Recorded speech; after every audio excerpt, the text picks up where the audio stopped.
2026 में अगर भारतीय जनता पार्टी की सरकार बनती है तो बंगाल असेंबली से मैं तमाम मुसलमान एमएलएस को बाहर कर दूंगा। ये हेट स्पीच और नफरत अंगेज बातें की है बीजेपी के leader of opposition Bengal assembly में शुभेंदु अधिकारी ने। जरा उनकी नफरत अंगेज बातें आप भी सुनिए। এই কাজ কেজরিওয়াল করেছিল। বিজেন্দ্র গুপ্তা একা বিজেপির এমএলএ ছিলেন, বাইরে ফেলেছিলেন।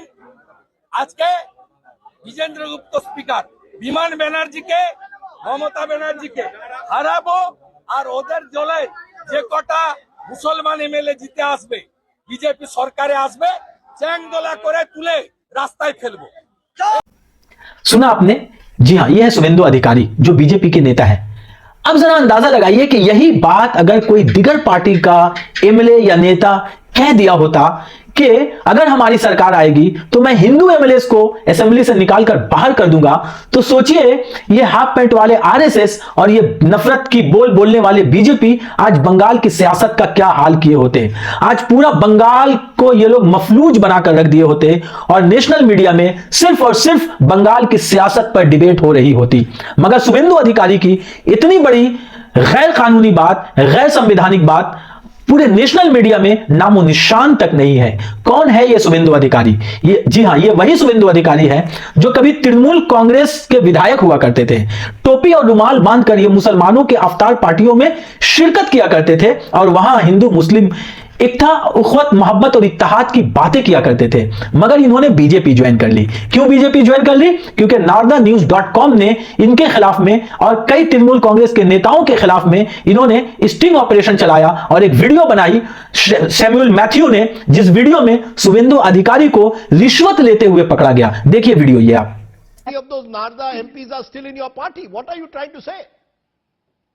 Look, when Narda happened, we didn't bring out Narda. It's the BJP that came out and said that they had the Narda sting on their channel. This is a magic, a sparkle stick by which everyone is clean.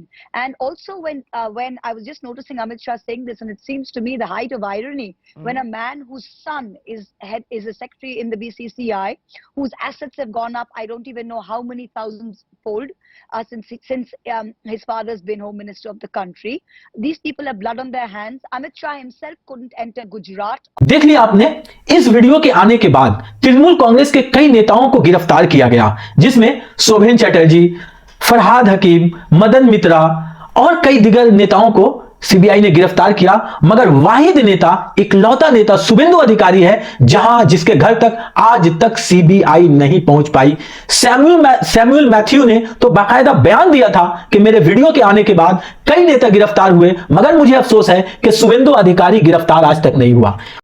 2016 के Narada tape case में शिकायतकर्ता और वरिष्ठ पत्रकार Matthew Samuel ने आज इस बात पर खुशी जाहिर की कि उनके स्टिंग ऑपरेशन के आधार पर टीएमसी के सुब्रत मुखर्जी और फिरहाद हकीम जैसे नेताओं को सीबीआई ने गिरफ्तार किया है।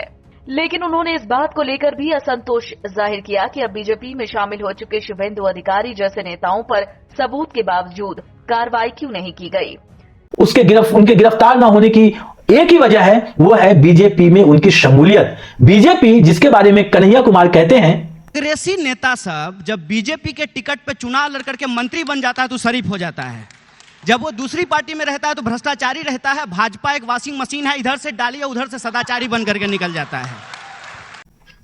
जी हां, ये वॉशिंग मशीन है जहां जाने के बाद सबके पाप और सबके इल्जामात धुल जाया करते हैं। और यही वजह है, और एक बात तो आप भी जानते हैं और पूरा हिंदुस्तान जानता है कि जो नेता मुसलमानों के खिलाफ जितनी नफरत अंगेज बातें करेगा वो उतना ही बड़ा नेता हिंदुस्तान में बनकर उभरेगा बीजेपी में।